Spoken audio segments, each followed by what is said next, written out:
So much bastardizations left and right of Tolkien's works, and also just complete ripoffs of the Peter Jackson films. There's like so many scenes. Clearly they were ripping off Helm's Deep. There were some specific moments. There was a weak point in the wall. Celebrimbor made a point to say that.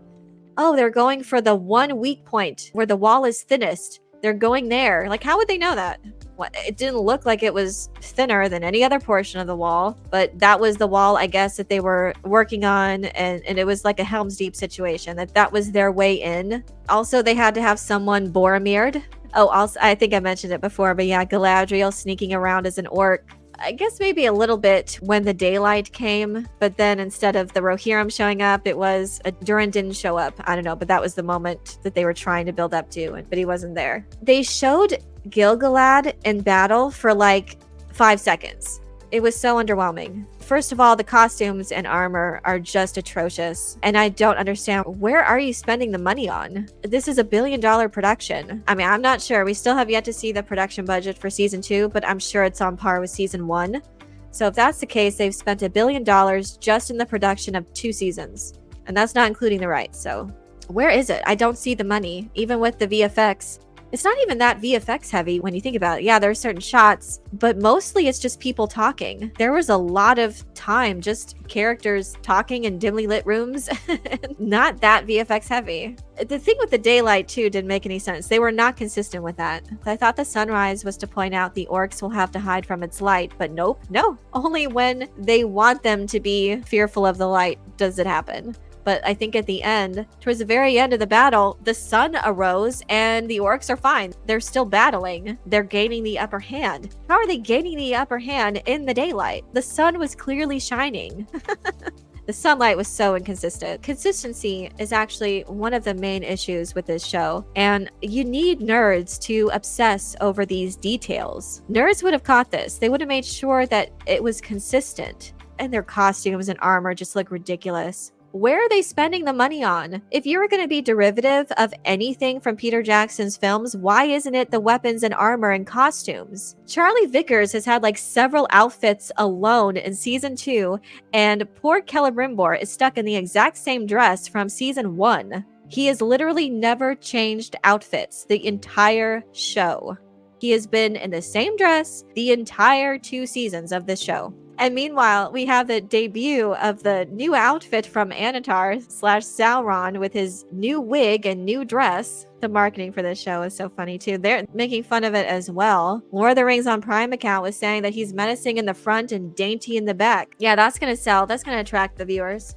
Anyways, yeah, he gets a new outfit, but poor Celebrimbor stuck in the same dress for, I presume, months? It's hard to know, like from season 1, how much time has passed. More plot contrivances, Elaine. Oh, a map. Maybe I should go there.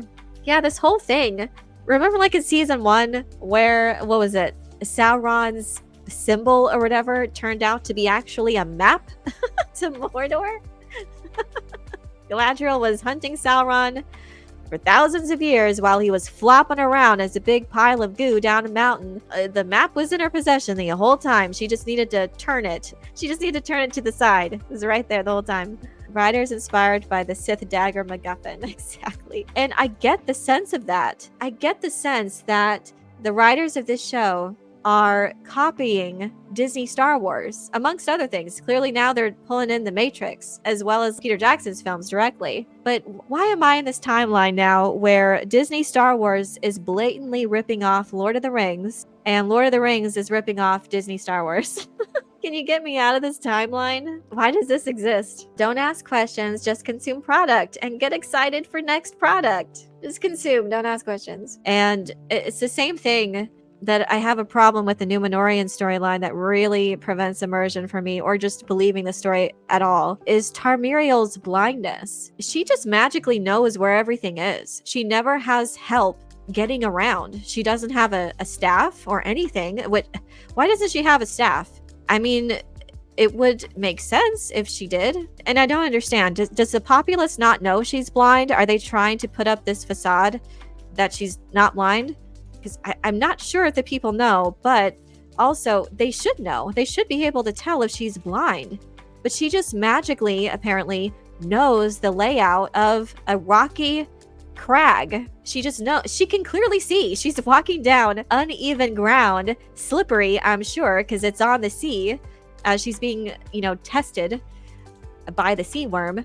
She's just walking down there.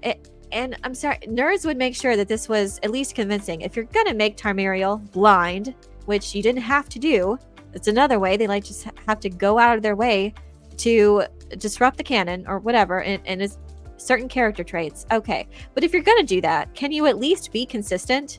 Because I honestly can't. How does she get around? She just knows where everything is. Up and downstairs, she knows the layout of everything. Muriel tried to hide her blindness in the last season by wearing a blindfold. Never forget. I forgot that. Muriel was never blinded in the canon. Yeah, that's what I was saying. Like, they just go out of their way to bastardize the lore. Why? And if you're gonna do it, why can't you even be consistent and portray her blindness convincingly? Pyroclastic flow causes blindness if you don't close your eyes. Yeah, and if you're gonna use a volcanic explosion, a pyroclastic cloud, can't you portray it convincingly to where it just lays waste to civilization and the population? Most of the people survived, by the way. Galadriel got it full on in the face, full force. It's fine. See, again, nerds would obsess over these details. Numenor, most boring plotline of all. The Numenorean storyline is so boring. That's one that I think is the most telenovela, very soap opera, and complete with like a courtroom drama this episode. It doesn't make any sense how they're portraying the political discord and the divide between the faithful. I just don't understand. So first of all, Elendil is the one that gets sentenced, and Pharazôn sentences him to the trial of the Valar, I think, is what they called it, which is basically just being like a human sacrifice to the sea worm. They summon a sea worm, and I don't know, if the sea worm doesn't eat you, then I guess you're approved by the Valar. Just saying it. I'm just describing it to you what happened. It's silly. And also, like, I'm pretty sure there's only one Valar that would approve of human sacrifice, and that's definitely not one you should be following the traditions of. And also, why, if Pharazôn is not faithful to the elves' traditions, why is he following it? Season 3 will be great. The sinking of Numenor. Hate that plot line. We'll drink a glass of wine when Numenor finally gets destroyed. Because eagles, yeah. So we're supposed to believe that because an eagle showed up at the coronation or whatever for Muriel, that now Pharazôn is the king. But then when a sea worm winked at Tarmiriel and spit her out on the rocks, well, now she's back to being the queen now. Is that how that works? Yeah, the Numenorians are dumb as chickens. Well, at least they're consistent in that regard, right? Everyone's dumb. Okay, that's not the consistency we want, but all right. Swayed every 10 minutes to change loyalty. Yeah. How does any of this work? Is this literally how Numenorean society operates? That's what they're trying to establish? They just seems to be thrown about by the whims of whatever animal. So I guess she's back to being queen. Is that now what happens? Is in the next episode, is she going to be back enthroned? I don't even know. I don't even know anymore.